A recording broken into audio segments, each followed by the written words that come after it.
ఆంధ్రప్రదేశ్ రాష్ట్ర మంత్రివర్యులు నారా లోకేష్ గారికి జన్మదిన శుభాకాంక్షలు. Bug Ramanamurthy, Narasannapeta MLA, Ronanki Krishna Naidu, Kalinga corporation chairman. ఈ రోజు పుట్టినరోజైన దావోస్ లో పరిశ్రమల స్థాపనే లక్ష్యంగా పరిశ్రమలు ఆంధ్రప్రదేశ్ రాష్ట్రానికి తీసుకొస్తానికి ప్రియారిటీ ఇచ్చి తన జన్మదిన రోజును కూడా దావోస్ ఉన్న పరిస్థితి. గతంలో మనం చూసాం, గత ప్రభుత్వం అధికారంలో ఉన్నప్పుడు దావోస్ చలేస్తుందని వాళ్ళు మాట్లాడిన మాటలు మాడతాకి సభ్య సమాజం హర్షించదు. కానీ అలాంటి పరిస్థితులు మనం గతంలో చూసాం.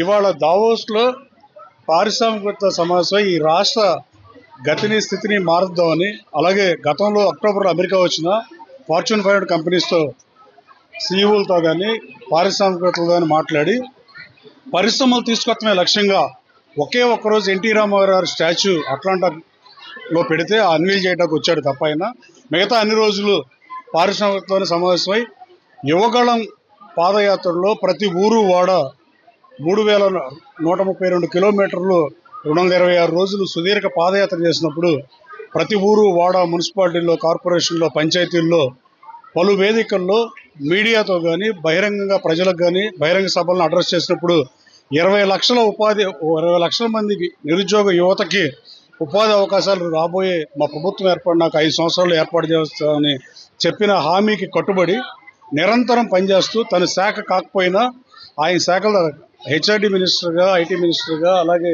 విద్యాశాఖ మంత్రిగా తన బాధ్యతలను నిర్వర్తిస్తూ మిగతా టైంలో కూడా ఈ పరిశ్రమ స్థాపన లక్ష్యంగా ఆంధ్రప్రదేశ్ రాష్ట్రానికి పరిశ్రమలు తీసుకురావడానికి, డేటా సెంటర్లు తీసుకురావడానికి, ఏఐ యూనివర్సిటీ కానీ, ఇట్లా మీరు టీసీఎస్ కంపెనీ 10,000 ఉద్యోగాలు అయితే రిలయన్స్ కంపెనీ కానీ పతనం అంచుకి గత ప్రభుత్వం ఈ రాష్ట్రాన్ని నెట్టితే ఆర్థిక పరిస్థితులు దివాళా తీసే పరిస్థితుల్లో ప్రజలు నభూతో భవిష్యత్తు రీతిలో మ్యాండేట్ ఇస్తే దానికి అనుగుణంగా పనిచేస్తున్న ప్రభుత్వం ఇది.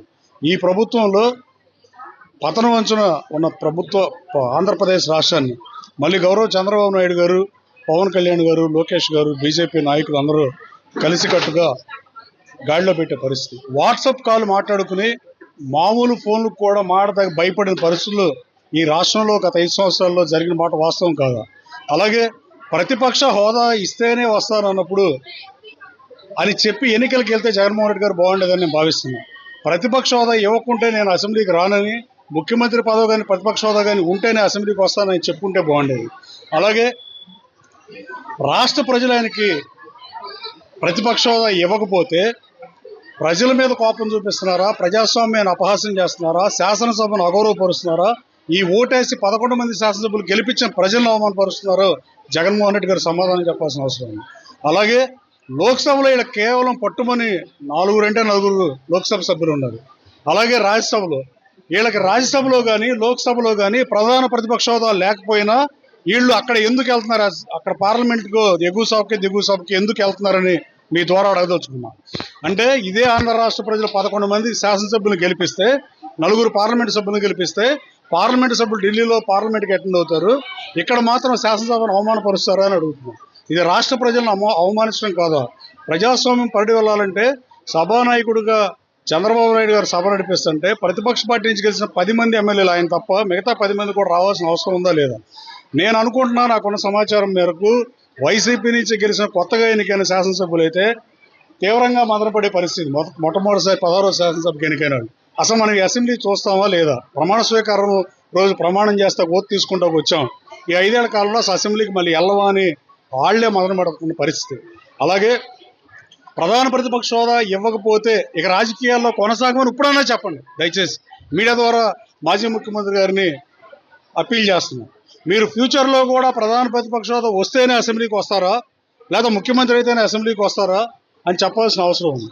అలాగే స్వర్గీయ మహానుభావుడు అంబేద్కర్ గారి 125 అడుగుల విగ్రహాన్ని విజయవాడలో పెడతాం అభినందనీయమే. కానీ అంబేద్కర్ గారి విగ్రహాన్ని పెట్టినంత మాత్రాన ఆయనకి నిజమైన నివాళులు అర్పించినట్టు నేను భావించట్లేదు.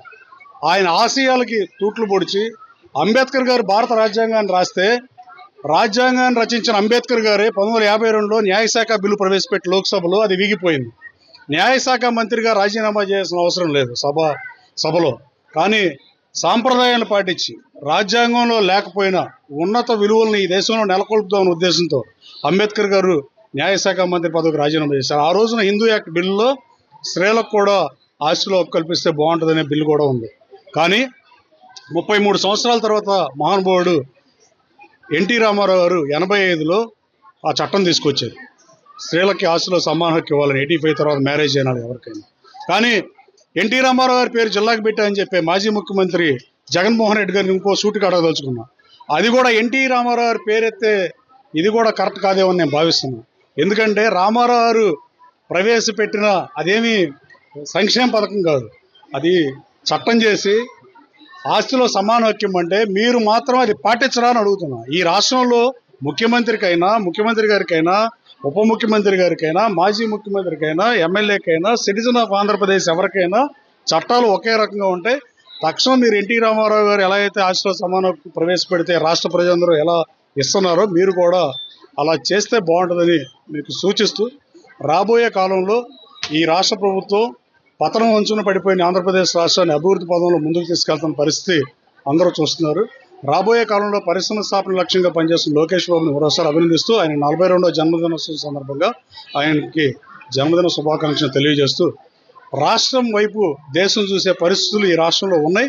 ఈ ఫీల్ గుడ్ ఫ్యాక్టర్ వచ్చింది. ఈ ఫీల్ గుడ్ ఫ్యాక్టర్ని కాపాడాల్సిన బాధ్యత మనందరి మీద ఉందని తెలియజేస్తూ, మరోసారి మా నాయకుడికి జన్మదిన శుభాకాంక్షలు తెలియజేస్తూ, ఆయన కాన్స్టిట్యున్సీలో మంగళగిరి కాన్స్టిట్యున్సీలో వేవర్స్ స్కూల్లో 1100 మంది విద్యార్థులు ఉండి 93% స్ట్రైక్ రేట్ వచ్చిందని మా పార్టీ నాయకులు తరచూ చెప్తూ మీరు అన్నారు. అలాగే 93% రిజల్ట్ ఉన్న ఈ స్కూల్లో ఈ కార్యక్రమం ఏర్పాటు చేసిన మిత్రుడు కొల్లి గోపాల్ని అభినందిస్తూ మీ అందరి దగ్గర సెలవు తీసుకుంటున్నాను. లేటెస్ట్ అప్డేట్స్ కోసం వాట్సాప్ ఛానల్ ని ఫాలో అవ్వండి. ఆ లింక్ డిస్క్రిప్షన్ లో ఉంది.